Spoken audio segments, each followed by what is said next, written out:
Actually, Greenie, when the shell come over, we were, he was only about 100, 200 yards off him, that's all.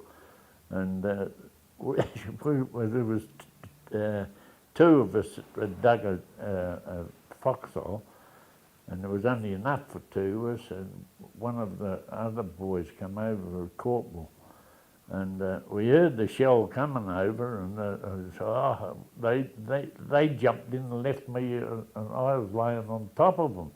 And geez, it went up, and Greenie got killed with a bit of shrapnel coming in and killed him. Yeah, but yeah, the shelling was all right. You could hear them coming, but mortars and that was just a bit of a whoosh and a bang, and that was it.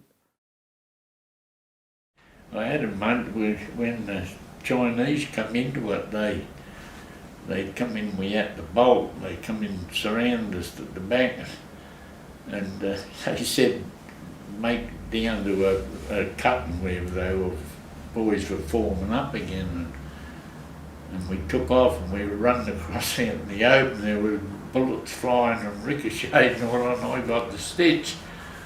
So I went over, and my mate Jonesy, he stopped, and he said he thought I was hit, and I was gasping, and he said, "Guy," he said, "you hit?" And I said, "No, I got the stitch." And he said, "Well, we'll get the hell out of here," he said. So he picked me up and we took off, but yeah, it was, we were lucky to get out of it, actually. I think we fought the last trench fort. Most of it was just attacking hills. The hills were just hills on hills. You finish up, you get up them all right if you had one leg shorter than the other, because the fighting that was generally just happened that quick, you know. Unless they told you before, you know, they told you before that you're going to attack that place, and you knew what to expect.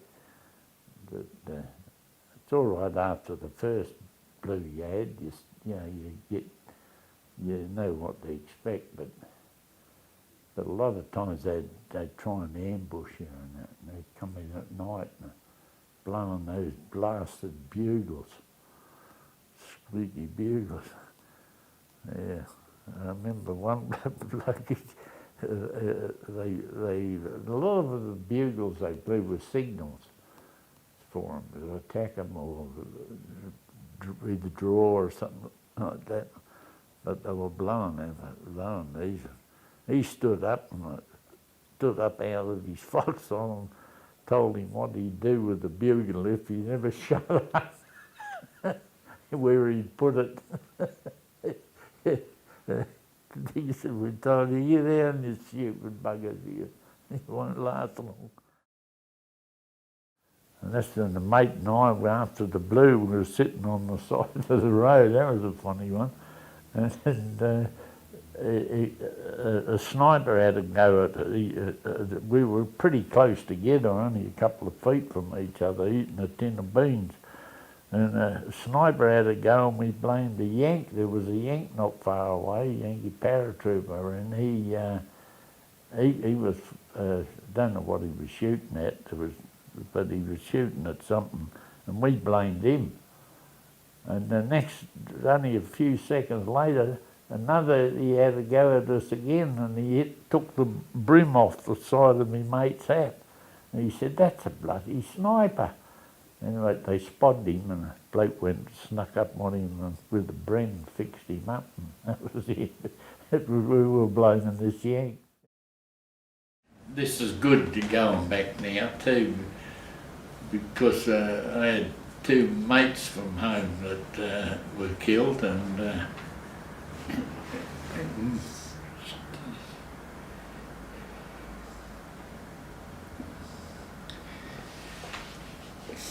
yeah, but